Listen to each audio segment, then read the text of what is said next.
The UN is so mad. The UN is so mad that Japan called them out in 2025 and even cut funding to the UN that we have the UN's latest attempt at retaliating against Japan by trying to get companies in Japan to embrace what they call LGBTIQ plus business policies and trying to get those companies to literally turn against the Japanese government. Now, if you're not familiar with the situation I referenced where Japan was calling out the UN, I'm referring to this situation from 2025 where AP had wrote, Japan to halt funding to a UN women's rights panel over call to end male-only imperial secession. This was hilarious too. This whole thing is hilarious, man. The UN is such a joke. Check this out really quick.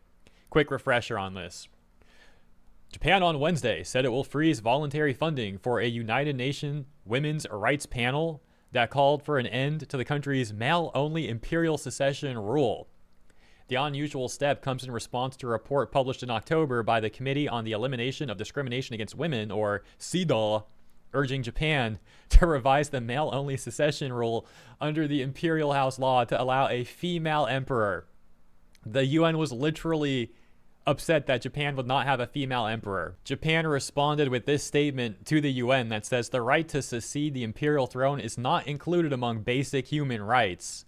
Therefore, it does not constitute as discrimination against women. Japan then said that their UN contributions cannot go to that committee, CEDAW. They were cutting them off.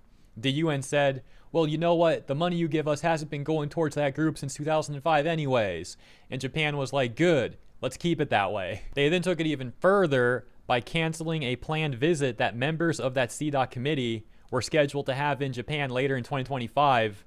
Japan was like, nah, you guys aren't even invited anymore.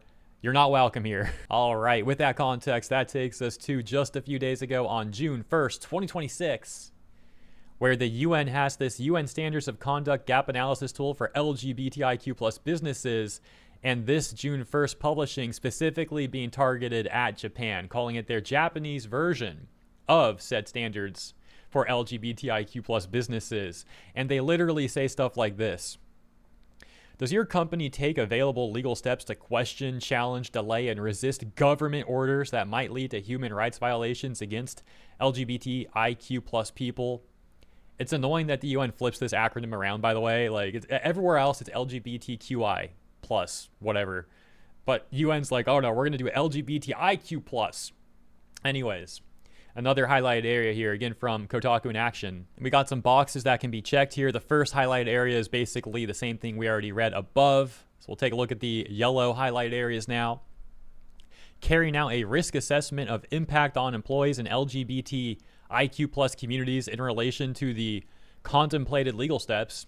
Meaningfully engages with local LGBTIQ plus organizations to identify constructive approaches, and 2, mitigate risks of negative impacts for employees and local communities, has developed localized approaches or policies in relation to discriminatory local laws. And you just know the UN's going to be reaching here as much as they possibly can, as they always do, while ignoring countries that actually do have laws like overtly discriminating against LGBT people and women. For example, many Muslim countries that the UN routinely doesn't call out, and when they on rare occasion do call them out, it's always very soft, like a very soft tap on the wrist compared to their statements against Japan, which are much more heavy-handed. Oh, but I'm not done there. It gets much worse. Check this out.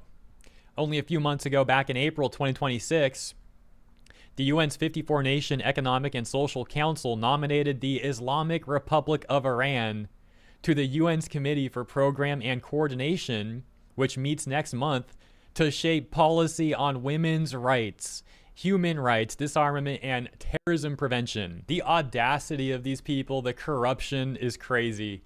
They will call out countries like Japan, saying that they discriminate against women and LGBT people, and then they're going to go and give Iran leaders a leadership role at the UN and have a position to shape policy on women's rights and human rights. It's so insanely twisted that it comes off like parody. But no, this is how they actually are. And of course, don't get me started on the credible claims that have been levied at the UN for how they have gone to countries and their quote-unquote peacekeepers have done horrible things to women and children in those countries that I can't go into detail about here. Now, I'd like to talk about how the UN's tactics here against Japan really mirror Larry Fink of BlackRock in an infamous clip where he talks about forcing behaviors. However, I've played that Larry Fink one before, so before we play it again here, because you might have seen that already in my prior coverage, here's something I don't think I have covered before. This is a little bit of a segue from the Japan stuff, but it is related to the UN, as we have the World Health Organization here, WHO, which is an arm of the UN. A Taiwan official then asks this WHO, this WHO official, about Taiwan joining WHO. The guy completely ignores her, says it's a technical difficulty. Oh, I just didn't hear the question. She says, oh, okay, no problem, I can repeat it. He's like, no, let's just move on, because, you know, the UN is terrified of upsetting China.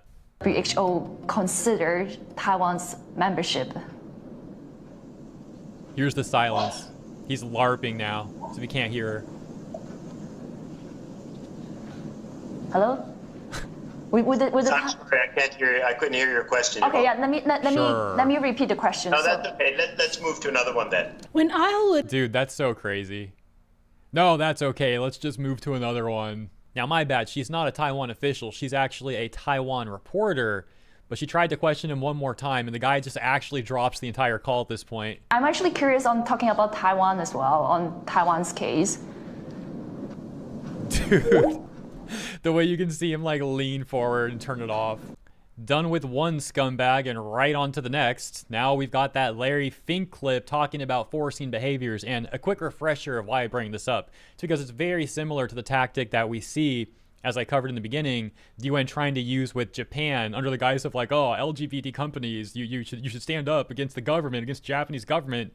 They're trying to force behaviors. Now, Larry Fink through BlackRock has collaborated with the UN on multiple occasions, although recently they pulled out of a climate deal they used to be a part of with the UN, so that's starting to dwindle a little bit, at least in the public. Who knows what's really going on behind the scenes, but now we'll play the clip. Criteria for you? Well, behaviors are going to have to change, and this is one thing we're asking companies. You have to force behaviors, and at BlackRock we are forcing behaviors. 54% of the incoming class are women. We added 4 more points in terms of diverse employment this year, and what we are doing internally is if you don't achieve these levels of impact, your compensation could be impacted. Okay, we're doing the same thing. And so it's the guy on the side who chimes in. He's like, oh yeah, we're doing the same thing, you know, feeling like a real winner with their authoritarianism. You have to force behaviors. And if you don't force behaviors, whether it's gender or race or just any way you want to say the composition of your team, you're going to be impacted. I'll leave it there. Ladies and gentlemen, thank you for tuning in. Have a wonderful rest of your Sunday and a great week. I'll see you in the next one.